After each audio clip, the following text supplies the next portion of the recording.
یہ آکاشوانی لکھنؤ ہے۔ پیش ہے اردو پروگرام۔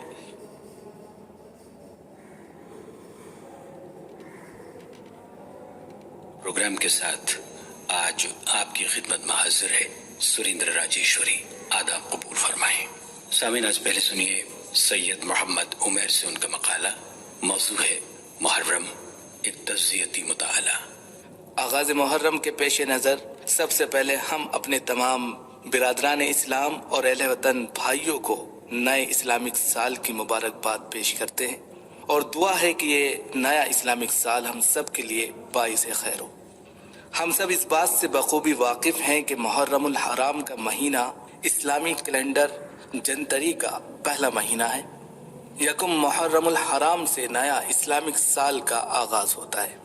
ہجرت نبوی صلی اللہ علیہ وآلہ وسلم کے 3 برس بعد اسلامی کیلنڈر سیدنا عمر فاروق رضی اللہ تعالی عنہ کے زمانے میں نافذ کیا گیا اور پھر اسے ہجری سال کا نام دے دیا گیا۔ محرم کے تجزیاتی مطالعے سے معلوم ہوتا ہے کہ دین اسلام سے پہلے اور پھر اسلام آ جانے کے بعد عرب کے لوگ باشندے رجب، ذی القعدہ، ذی الحجہ اور محرم، ان چاروں قمری ہجری مہینوں کو مقدس محترم سمجھتے تھے۔ ان میں نہ لڑائی جھگڑا کرتے تھے نہ جنگ و جدال کرتے تھے، لیکن ان مہینوں میں بھی ماہ محرم کو ایک خصوصی اہمیت حاصل تھی، ہمیشہ رہی اور آج بھی ہے۔ اگرچہ رمضان المبارک کا مہینہ دوسرے مہینوں کے مقابلے میں برتر افضل ہے، مگر رمضان المبارک کے علاوہ محرم کو بعض حیثیت سے امتیازی شان حاصل ہے، کیونکہ رمضان کے روزوں کے بعد محرم کے دنوں میں ایک دن کا روزہ رکھنا دوسرے مہینوں میں 30 دن کے روزے رکھنے کے برابر ہے۔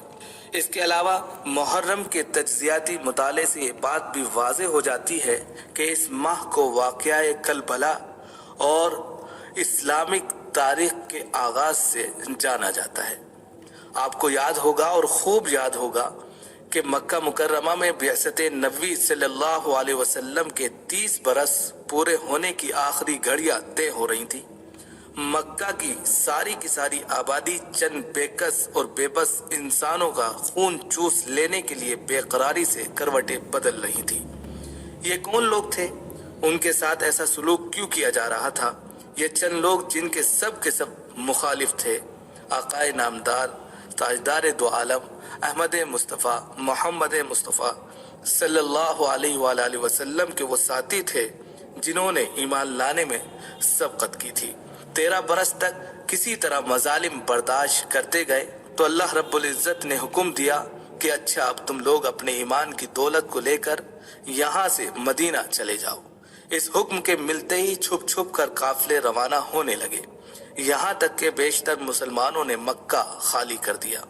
خود نبی پاک علیہ الصلوۃ والسلام بھی اپنے سفر کے ساتھی حضرت ابو بکر صدیق رضی اللہ تعالی عنہ کے ہمراہ مدینہ ہجرت کر گئے۔ ہجرت کے بعد مدینے میں اب ایمان والوں کے ایک مضبوط قلعہ، مستحکم مرکز مل گیا۔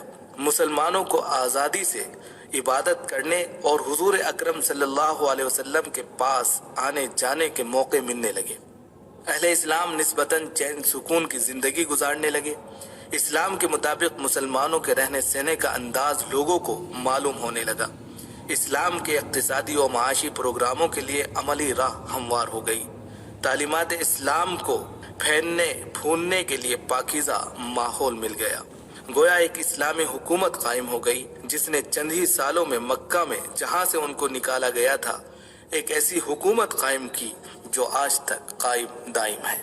اس کے علاوہ اس مبارک اور خوشی کے مہینے کے ساتھ جس سے اسلامی سال کی شروعات ہوتی ہے، ایک نہایت نامبارک منحوس تکلیف دہ واقعہ بھی وابستہ ہے جس کو یاد کر کے ہر مسلمان بلکہ ہر انسان کا دل مغموم اور اس کی گردن شرم سے جھک جاتی ہے۔ یہ نواسہ رسول جگر گوشہ بطول سیدنا امام حسین بن علی کرم اللہ وجہ کی شہادت کا واقعہ ہے جو خاص محرم کی 10 تاریخ کو پیش آیا، جس کو یوم عاشورہ سے یاد کرتے ہیں۔ امام حسین رضی اللہ تعالیٰ عنہ اسی دن یزیدی فوجوں کے مقابلے میں لڑتے ہوئے کربلا کے میدان میں 10 محرم 60 ہجری کو جام شہادت نوش فرما گئے۔ ان کے خاندان کے اور بھی متعدد جوان مردوں نے ان کے ساتھ جام شہادت نوش فرمایا۔ یہی وہ واقعہ ہے جس کی یاد میں مختلف جنگوں پر یکم محرم الحرام سے مختلف مجالس کا اہتمام ہوتا ہے۔ کہیں مجالس عزا لگتی ہیں تو کہیں امام حسین رضی اللہ تعالی عنہ کی شہادت پر بیانات ہوتے ہیں، اور اپنے اپنے طور پر الگ الگ مسلک کے لوگ خراج عقیدت پیش کرتے ہیں۔ لیکن اس بار بھی کرونا وائرس کے چلتے ہوئے یہ سب ممکن نہ ہو سکے، اس لیے سرکاری گائیڈ لائنز پر عمل کریں۔ اس کے علاوہ کچھ لوگ ان سے بے انتہا محبت کا اظہار تلاوت کلام پاک، ایصال ثواب، دعائے مغفرت سے کرتے ہیں، تو کچھ لوگ تعزیہ داری، علم، ماتم، فاتحہ نیازی سے کرتے ہیں، اور ان کے اس واقعے کو حق گوئی، اصول پسندی، مردانگی، جابازی، جوان مردی کا ایک بہترین بے نظیر کارنامہ سمجھتے ہیں۔ عام طور پر عوام الناس محرم کو انہی دو واقعات سے جانتی ہے، حالانکہ محرم کے تجزیاتی مطالعے سے پتہ چلتا ہے کہ ان کے علاوہ بھی بہت سے تاریخی واقعات اس مہینے سے وابستہ ہیں۔ مثلاً یکم محرم الحرام کو خلیفہ ثانی امین المؤمنین سیدنا عمر فاروق رضی اللہ تعالی عنہ کی شہادت کا افسوسناک واقعہ پیش آیا۔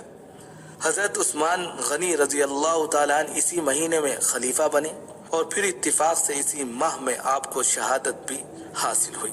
مسلمانوں نے بہت سے ملکوں کو اسی مہینے میں فتح کیا۔ غزوہ خیبر کی کامیابی بھی اسی ماہ میں حاصل ہوئی۔